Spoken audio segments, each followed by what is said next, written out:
Hi everyone, this is Priya Vajne and I welcome you all to the new session. In this video, we are going to assess Plato as a thinker, right? So we will actually discuss few important statements regarding Plato. Okay, and also this is going to be the last video in the series of Plato. After this video, we will start with the new thinker, that is the Aristotle, right? Okay, so first thing which is being said by Plato is that Plato is being considered as first fascist or the forerunner of fascism, right? It is being said that Plato's political program is far from being morally superior than fascism, while it is actually identical to fascism, right? This is one of the critique which Plato faces, right?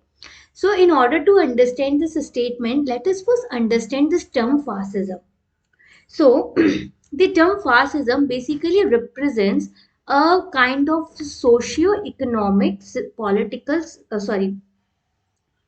a socio-political system, right? It basically represents a socio-political system which is being established in some countries of Europe, which was being established in some countries of Europe. For example, Italy and Germany during the interwar period. During interwar period, right?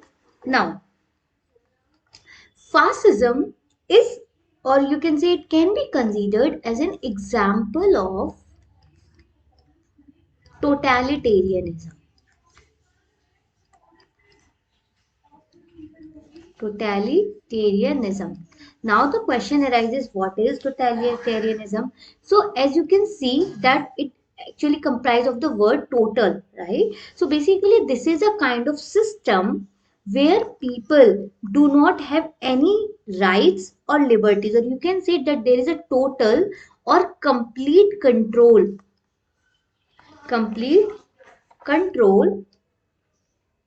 of state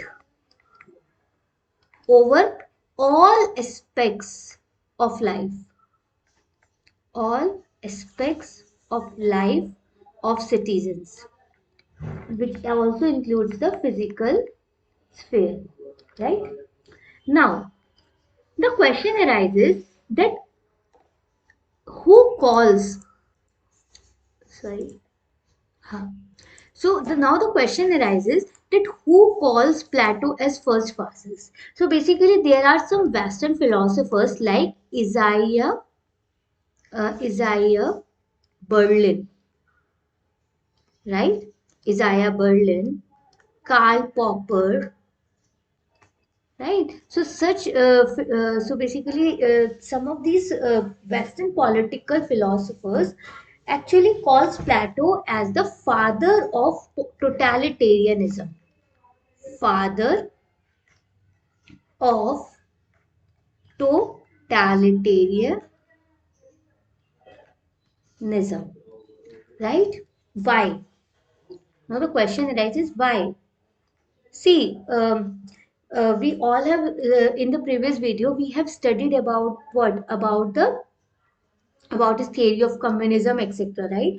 So why they are calling him as the father of totalitarianism? It is because that Plato was not giving any kind of liberty to its citizens. Right? Basically, he was even talked about the communism of family, where he said that the guardian class do not have right to have a private family, right? So it basically he is actually expecting the citizens to sacrifice all of their rights for the sake of the duty that they had towards their state or towards their motherland, right? So just like the supreme authority of the leader advocated by fascists. So Plato also demands the unquestionable opinions to the philosopher king. We have studied the about this about the theory of philosopher king, right? So what Plato says is that there should be no interference in the works of the three classes, and he says that it would be very much stupid to ask questions, or you can say to ask questions regarding the decisions of the you can say of the philosopher king, or it would be foolish to bind the philosopher king through the rule of books, because he says that it would be like binding an expert medical practitioner with a book of medicines, right? So what Plato is saying is, Plato is basically trying to give extreme powers to his philosopher king, right? Plus, he is also asking their citizens to sacrifice almost all their rights for the sake of the duty which they had towards the state. Is it clear? Now, also, according to according to Karl Popper,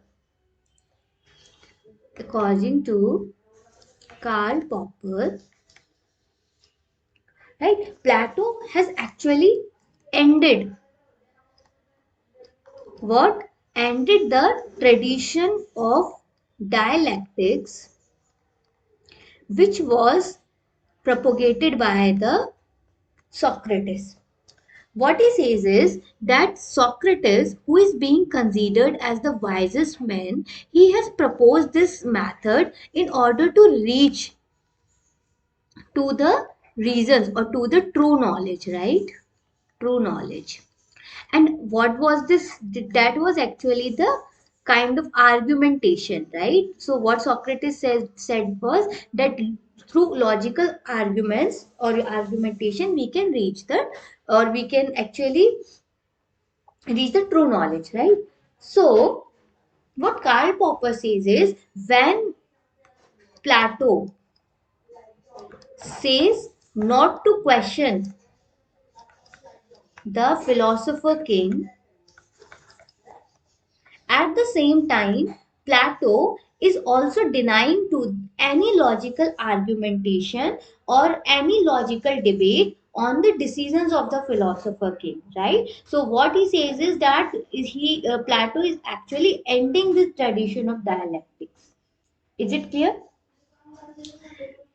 Karl Popper has also accused Plato of trying to reverse trying to reverse the tradition of democracy, which was prevalent in ancient Greece at that time, right? So, right, so this is how Karl Popper says. So what Karl Popper says is that Plato's program is hardly superior to the program of fascist leaders, because he is even trying to control the institutions of family and marriage. I hope you are very much clear with with this concept, right? So according to Karl Popper, what now this is very interesting. According to Karl Popper, you are not considering Plato as first fascist. It may be because of the spell of Plato.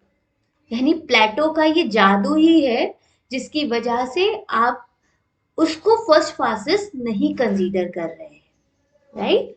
So what according to Karl Popper, when we read Plato, then we used to overlook his style, right? His style, his way of presenting things, while it is also needed to understand the irony and literally elements in the Plato. What he's saying is कि हम तो वो जो जिस तरह से बोल रहे हैं प्लेटो वही देखते रह जाते हैं, right? And that उसका इतना अच्छा खासा जादू है which Plato uh, actually spreads, right? That we actually forget to focus on the literary and irony elements of the Plato, right? So the Popper, this is how actually Karl Popper basically criticizes Plato as the first fascist. Okay, so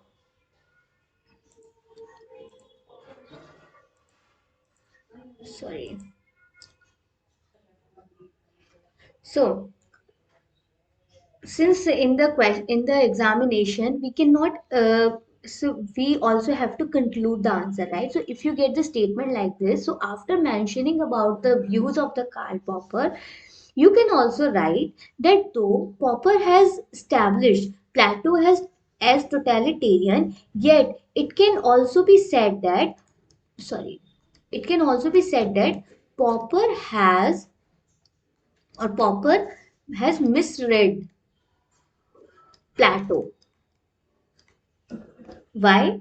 Because his reading of Plato may be ideologically motivated, maybe ideologically motivated.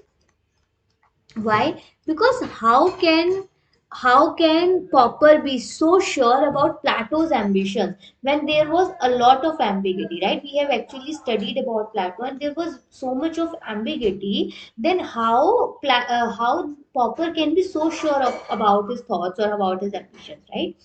So there is a thinker whose name is Levinson, right? Levinson actually writes in defense of Plato against the criticisms of the Karl Popper. What Levinson says that there was a difference in time and space. Means when Plato was there and what he has written was as per the time and space in which he was there. Now Popper is in different time and space. Then how can Popper compare the two uncomparables? Two uncomparables. Right? Is it clear? So this is what you have to write if in case you get a question on Plato as first classes. So let us just revise it, right? Whatever we have studied. So what we have studied is that first of all we understood fascism, right? We understood that what it is just a socio-political system which was prevalent in Italy, Germany, in countries of in European countries like Italy, Germany during the interwar period. It can be considered as an example of totalitarianism, which totalitarianism is basically a system of complete control of state over all overall aspects of life of citizens, right? Then we have studied that who is actually considering Plato as first fascist, basically some Western political philosophers like Isaiah Berlin, Karl Popper basically calls Plato as the father of totalitarianism. Why? Because of some of the theory or some of the statement which have been given by the Plato, like he actually expects citizens to sacrifice all of their choices for the sake of the state, like the supreme authority of the leader advocated by fascists. Plato also demands unquestionable opinions to the philosopher king. So, according to the theory of the philosopher king, he is neither limited by law nor by the public opinion. It is also being said about Plato that he has actually ended the tradition of dialectics because of the unlimited powers he has given to the philosopher king, and he also asks not to bind the philosopher kings with the book of the law. This ultimately says that he has left no space for any logical argument against any decision of the philosopher king, right? So this is how he has ended the tradition of dialectics. Then we had studied that according to Karl Popper,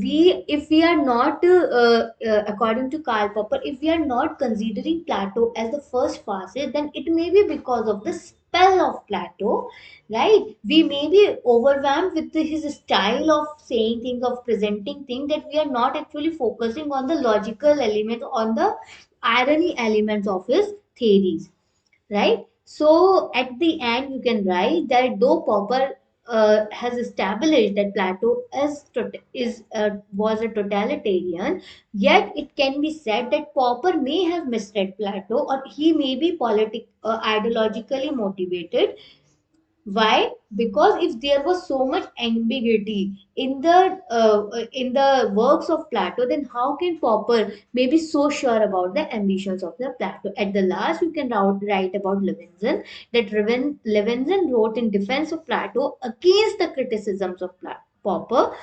What he says that there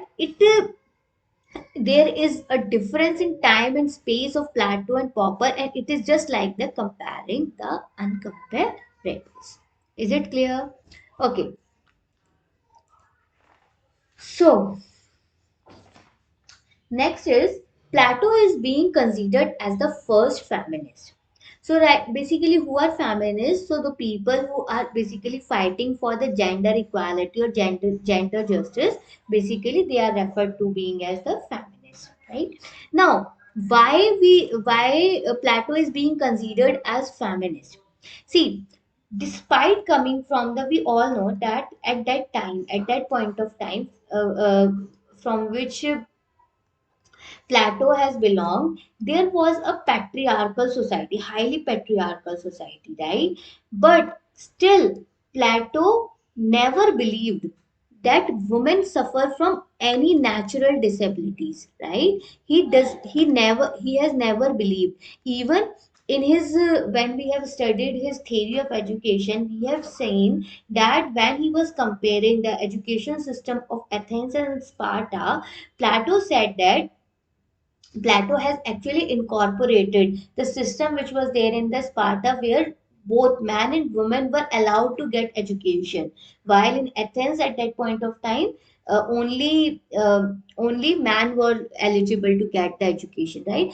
Why? Because Plato has never considered or never believed that women suffer from any kind of disability, natural disabilities. Right? Nor in the field of education and nor in the field of governance, right? So basically he is trying to give equal opportunity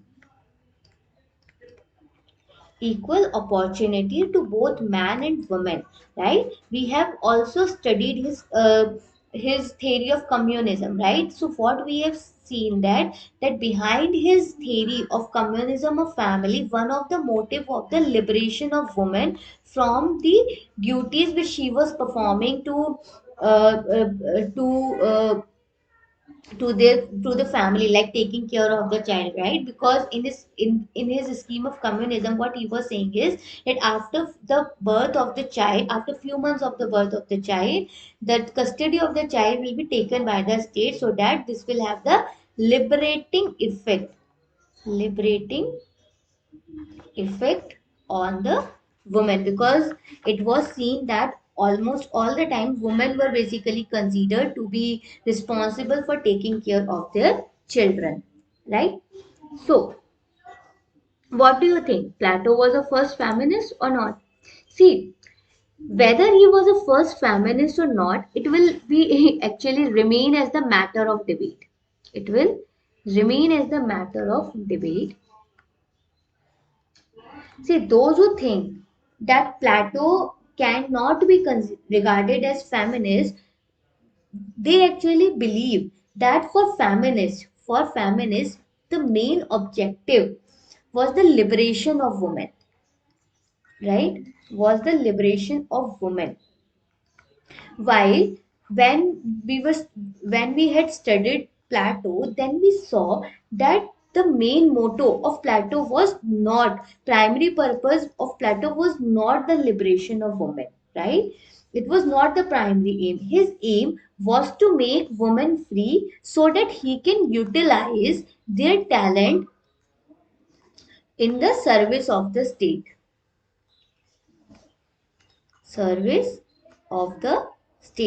right?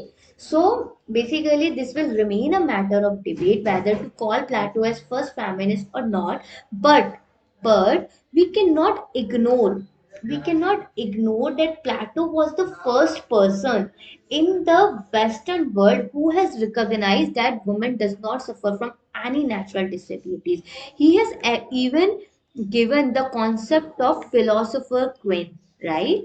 Just like philosopher queen, right? And this was literally one of the revolutionary idea in itself, considering that period, right? When women were even not considered at par with the man. Is it clear? So this is why or how Plato is being considered as the first feminist. Next, Plato is usually being considered as the enemy of the open society. Now, first of all, you need to understand what is meant by the open society. This is also basically said by Karl Popper, right? Karl Popper actually considers Plato as an enemy of open society. So, open society means a democratic society, right? It means a democratic society. So Karl Popper has basically written a book which whose name is Open Society and Its Enemies. So the name of the Karl Popper's book was Open Society and His Enemies. See, it is always better to write the names because these names actually gives a lot of authentication to your answer, right? So this actually can fetch you good marks.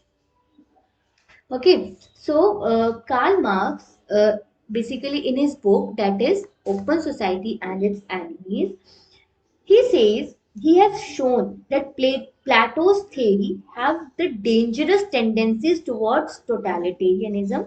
He believes that Plato's readers have been under the spell of Plato. Therefore, see, this all we have studied when we were talking Plato as first fascist, right? So basically, he now let us see that on what basis he is considering Plato as an enemy of open society. So basically, he gives three arguments, right? He gives three arguments. Number one, essentialism. Essentialism. Number two, holism. And number three, it's historicism. Historicism. Now, what was essentialism? So, essentialism was basically linked to Plato's theory of ideas. It was linked to Plato's theory of idea, right? So, in his theory of idea, he says that idea is the ultimate or absolute reality, right? Right? So he actually made us to believe that essence is supreme knowledge, while he actually disregards the reality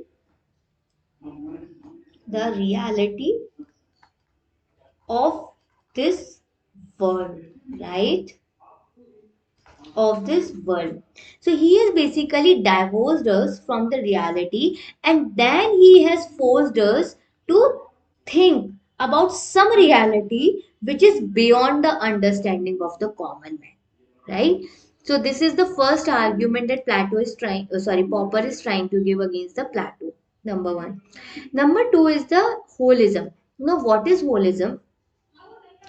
Plato was basically trying to give all the importance to the state, right? And he was asking all the citizens to sacrifice uh, almost everything for the sake of the duty towards the state, right? So he is not giving importance to the individual, rather, or you can say in the name of collectivity. So that is the second concept. Third concept or third argument was historicism. Historicism means the ideological use of history. So, what Popper says is that that presenting history in the manner which serves a political purpose. So, what he wants to say is, see, Plato has given complete life cycle of an ideal state, right? How? He has given the complete life cycle of ideal state. What he says is that ideal state will decay into the rule of soldier class,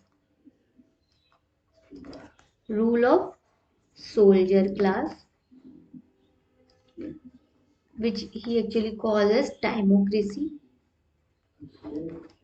then which will again decay into the rule of rich, which he calls as aristocracy, right?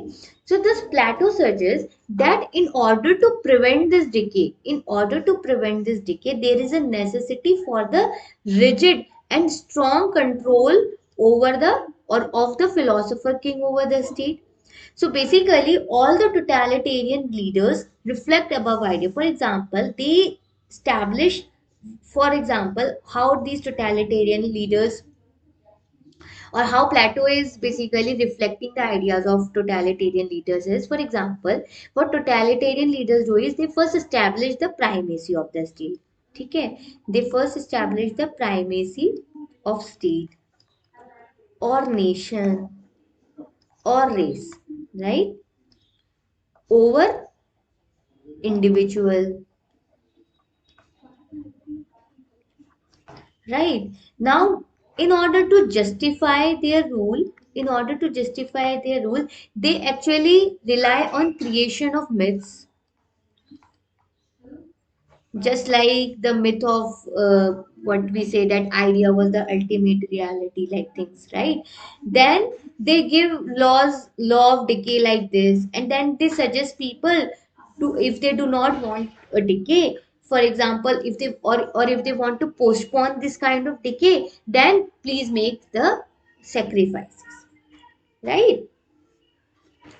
So this is how Plato is being considered as the or you can say the three main arguments which Popper has given while proving that Plato was the enemy of the open society.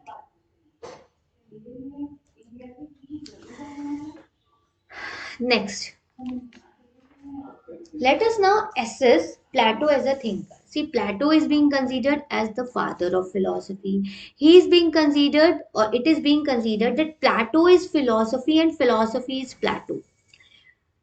One of the really matlab, very good statement about Plato is that the entire philosophy is nothing but the footprints of Plato and Aristotle. This is one of the very strong statement. And again, it is also said that one can be either Platonic or anti-Platonic, but can never be non-Platonic. Can you see that how though Karl Popper was we have seen in this video that Karl Popper is one of the main critic, right, of Plato's ideas, but he's saying that one can be either Platonic, matlab you can either support Plato or you can either oppose Plato, but you cannot be like non-Plato. Matlab you cannot like, there is nothing like non-Platonic. You can be either Platonic or anti-Platonic, right? So, what does these statements show? We have seen these statements. So, if in the examination any of the statement comes and it's asked you to elaborate, then how will you elaborate? First of all, what does this show? So, these statements basically show the importance of Plato in the tradition of Western philosophy, right? So, Plato is being considered as the father of political philosophy. Basically, on the basis of the Socrates theory of knowledge, on the basis of the Socrates theory of knowledge, Plato has developed his theory of idea, right? We had studied it, which actually laid the foundation of the systemic study of idea, right? So he has, right, which actually gives the systematic study of idea. So basically, Plato was the first person to give the idea of ideal state, right? And we all know that everything in political science revolves around the state, right? So, what Plato wanted to show was he wanted to show that how our life will be if we can establish the ideal state. So, he has basically discussed the ideals of the ruling class, ideals of ruling class, right? So he has shown that the knowledge of philosophy is not just for the benefit of philosopher, but it is also to be used in the service of humanity. Besides political philosophy, he has also given an elaborate scheme of education, right? So where he has also, you can say, incorporated a lot of good elements from the from the scheme of education which was prevalent in Sparta as well, right? Moreover, Plato's Republic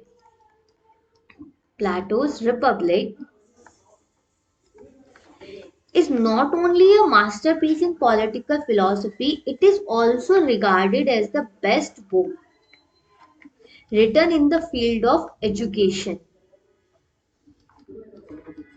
right? So Plato's basically greatness is acknowledged not only by his supporters but also by Karl Popper, who is like Karl Popper has said that one can be either platonic or anti-platonic, but can never be non-platonic, right? So does it also shows the influence of Plato's ideas is such that we can either like him or dislike him, but it is not possible to ignore him, right? So this is all in this Plato. We have now finally completed Plato. We have completed all the theories and all the concepts which are important in the Plato for the mains examination. So, from the next video onwards, we will be starting the Aristotle. So, if you have liked this video, then please do not forget to share and subscribe and support us. Thank you so much. Bye bye. Take care.